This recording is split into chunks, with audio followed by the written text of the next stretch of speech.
Bonsoir à tous, vous regardez BBC Info, voici le sommaire. Réunion exceptionnelle de la communauté économique et monétaire d'Afrique centrale à Yaoundé pour parler de l'avenir du franc CFA dans la zone. Le Premier ministre israélien Benjamin Netanyahou en colère et ne démissionnera pas malgré sa mise en examen pour corruption. Je ne laisserai pas les mensonges triompher et je continuerai à diriger le pays conformément à la loi, avec responsabilité, dévouement et préoccupation pour la sécurité et l'avenir de nous tous. Et en fin de journal, on partira à la rencontre de Cher Bamba. À 15 ans, cet ingénieur autodidacte surprend partout où il passe. Comment le Cameroun et les autres pays de la CEMAC comptent sortir de la dépendance au pétrole afin de diversifier une économie pour l'instant fragile? C'est la question à laquelle les chefs d'État du Tchad, du Gabon, de Guinée équatoriale, de République centrafricaine et du Congo tentent de résoudre de manière unie. Cette diversification est d'autant plus compliquée compte tenu de l'insécurité grandissante de groupes terroristes comme Boko Haram, freinant l'arrivée de capitaux étrangers dans la région. Résumé des enjeux de cette réunion extraordinaire par Lamine Konkobo. Paul Biya, le président camerounais, hôte d'une réunion extraordinaire sur l'avenir des 6 pays de la CEMAC. Au premier plan des discussions, l'économie, puisque le bloc qui dépend des revenus de l'exportation du pétrole est durement frappé par la chute des cours du brut sur le marché mondial, une situation qui dure depuis 2014. Sur ce point, la réunion devrait permettre d'examiner la mise en œuvre de précédentes résolutions prises par les chefs d'État en vue de se prémunir contre la fluctuation des cours de l'or noir.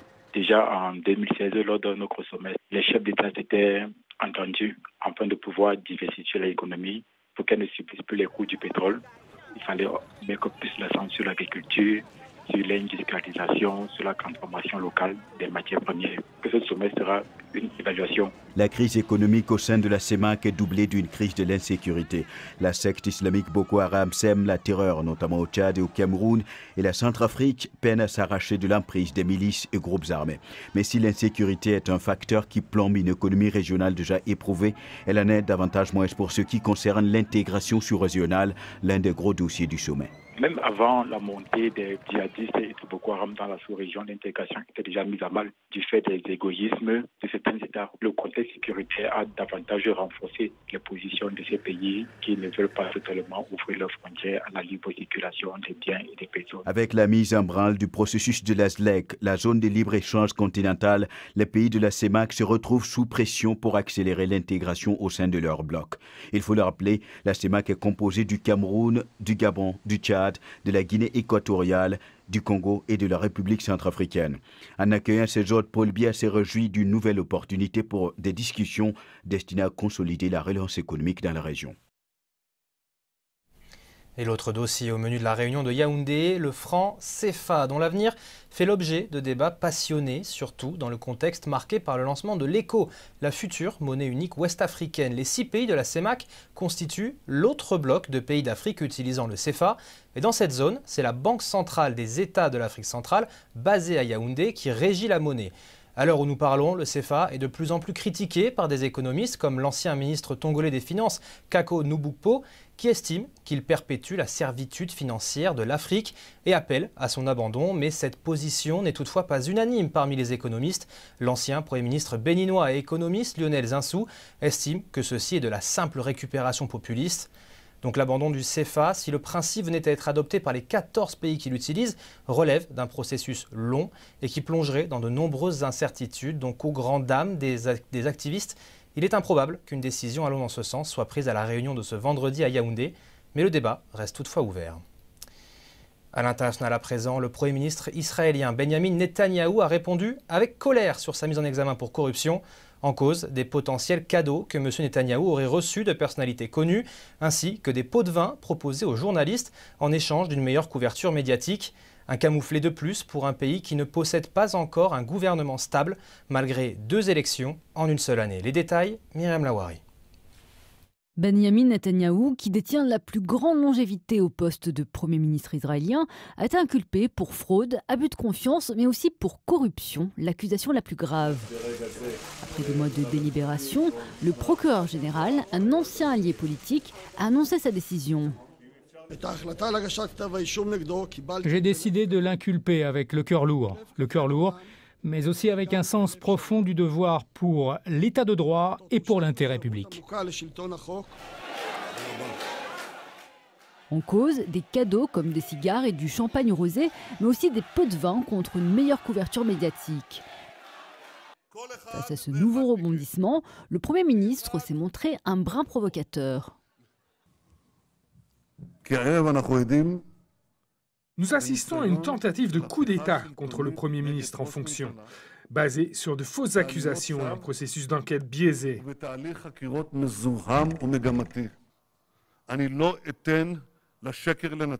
Je ne laisserai pas les mensonges triompher et je continuerai à diriger le pays conformément à la loi, avec responsabilité, dévouement et préoccupation pour la sécurité et l'avenir de nous tous.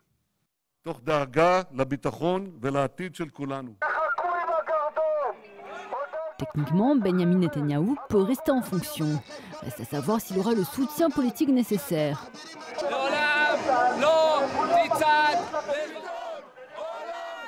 Dans la rue, des manifestants donnent leur point de vue. Il est impensable que le Premier ministre reste en fonction alors qu'il est accusé d'aussi graves violations du droit. C'est une honte. Je pense que Netanyahou est la personnalité la plus forte qu'Israël ait jamais eue sur la scène mondiale. Je pense que ce sont pour des raisons politiques.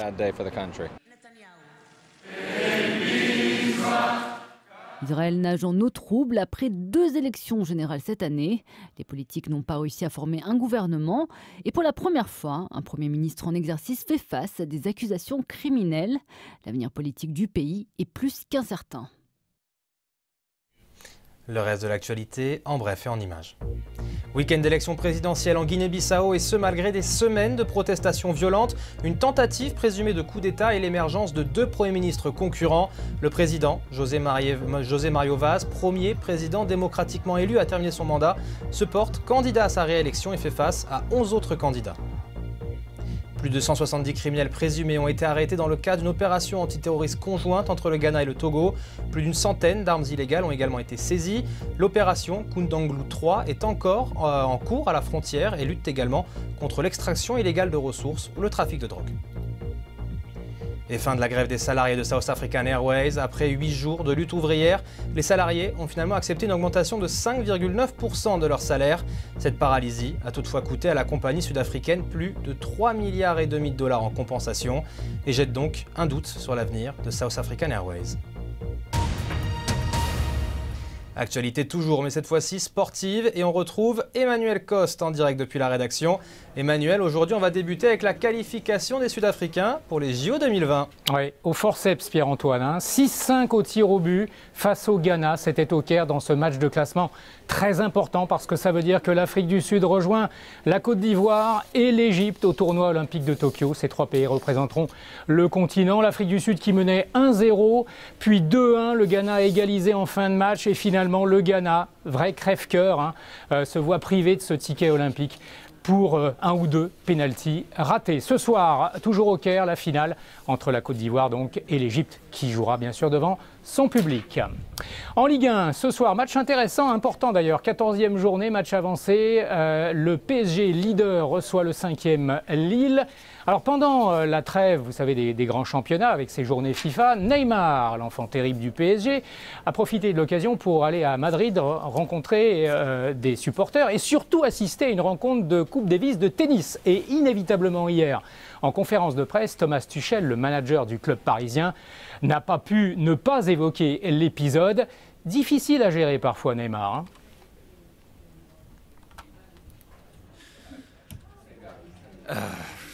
Oui, qu'est-ce que je peux faire?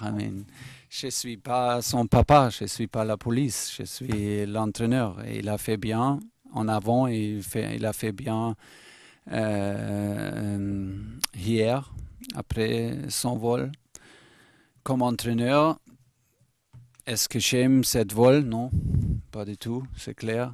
Mais est-ce que c'est le moment de perdre mon tête? Non, non, c'est pas le moment. Voilà, le PSG donc à domicile contre Lille ce soir 19h45 GMT. Et ça m'amène bien sûr à parler de la Première Ligue anglaise avec demain le début de la 13e journée. Et ce match phare que nous vous commenterons, Pierre-Antoine et moi-même à la radio dans Samedi Foot, Manchester City, Chelsea en direct en intégralité, le 4e à domicile contre le 3e. Les horaires de l'émission, 17h15, 20h en temps universel. Sinon, eh bien, tout commencera pour cette 13e journée à 12h30 en temps universel avec ce derby londonien du jour, West Ham-Tottenham. Et évidemment, il y a une pincée de sel supplémentaire avec le début de José Mourinho comme manager de Tottenham. Est-ce que l'effet Mourinho va jouer dès demain pour faire remonter les Spurs vers la tête du classement? L'avenir le dira, en tout cas juste avant 14h en temps universel. Sinon, le leader Liverpool s'en va défier chez lui Crystal Palace avec peut-être en quête une 12e victoire en 13 matchs pour les Reds. Et Arsenal recevra Southampton l'avant-dernier. Et puis des petites nouvelles de la petite balle jaune, la Coupe Davis de tennis. Cet après-midi, eh bien, la Russie a éliminé la Serbie de Novak Djokovic. Les Russes ont gagné en effet le double. Et en demi-finale demain, la Russie sera opposée au Canada qui a éliminé de son côté l'Australie. Cet après-midi, l'Allemagne est opposée à la Grande-Bretagne et l'Espagne, devant son public de Madrid, et oui, ça se joue à Madrid, joue face à l'Argentine. Je vous rappelle que c'est une nouvelle formule, Pierre-Antoine. Merci beaucoup. Et donc du coup, à demain pour Chelsea-Manchester City. Partons à présent à la rencontre d'un garçon pas comme les autres. Un Sénégalais âgé de 15 ans, Cheikh Bamba, un jeune passionné de robantique et qui épate son entourage avec ses inventions réalisées grâce à des connaissances acquises sur Internet. Alors serrure à quart, thermomètre électronique ou détecteur de mouvement n'ont pas de secret pour lui, mais Cheikh Bamba ne compte pas s'arrêter en si bon chemin. Regardez. Je m'appelle Cheikh Bamba Diaby. Je vous présente mon laboratoire. C'est ma chambre. Suivez-moi. Moi, ma passion, c'est la robotique. Tout a commencé il y a bien longtemps de cela, à Kédougou, quand un jour j'ai bloqué le téléphone de ma sœur et je suis allé voir un grand du quartier, un jeune du quartier, pour qu'il me débloque ça. Mais malheureusement, il m'a demandé de l'argent pour le faire. Donc j'ai voulu me débrouiller tout seul vu que je n'avais pas les moyens et que je ne voulais pas que ma sœur le sache. Je suis allé chercher dans Internet jusqu'à ce que je trouve comment débloquer le téléphone. Et c'est ça qui a causé le déclic. J'ai eu à fabriquer une serrure RFID, c'est-à-dire une serrure qui s'ouvre avec une carte. Normalement, si je place cette carte devant le badge RFID, le badge va reconnaître que c'est la bonne carte et il y aura écrit ici accès autorisé. Accès autorisé, bienvenue. Par contre, si je mets la mauvaise carte ou le mauvais badge comme celle-ci ou n'importe quelle autre carte qui n'a pas été enregistrée, l'écran affichera accès refusé. Et aussi un petit projet qui consiste à capter la température et l'humidité absolue d'un lieu via un capteur qui s'appelle le DHT11. Aussi une petite voiture indépendante qui ne nécessite pas de télécommande ni rien. Elle se déplace tout seule et quand elle rencontre un obstacle, elle change de chemin. Au début, les parents pensaient que c'était dangereux pour moi parce que je manipulais tout le temps des batteries, des moteurs, des composants électroniques à main nue. Après qu'ils aient vu que c'était ma passion, ils m'ont laissé faire et m'ont encouragé dans ce sens-là. Et d'un inventeur à un autre pour terminer ce journal avec Elon Musk, le patron du constructeur Tesla, qui a vécu une petite soirée un peu embarrassante pour la promotion de ce tout nouveau véhicule très futuriste et surtout censé disposer de vitres incassables. Eh bien, comme vous allez le voir, la démonstration a viré au fiasco. Regardez, la balle en acier va détruire la vitre avant. Alors, on va bientôt essayer la vitre arrière et là, même résultat. Elon Musk a dû s'excuser en rigolant en disant qu'il y avait encore du chemin à faire et c'est le moins que l'on puisse dire. C'est la fin de ce journal, merci de l'avoir suivi. Ne manquez pas BBC Echo demain avec Lamine Kokobo et BBC Hebdo dimanche avec Myriam Lawari. Quant à moi, je vous souhaite un bon week-end. Au revoir.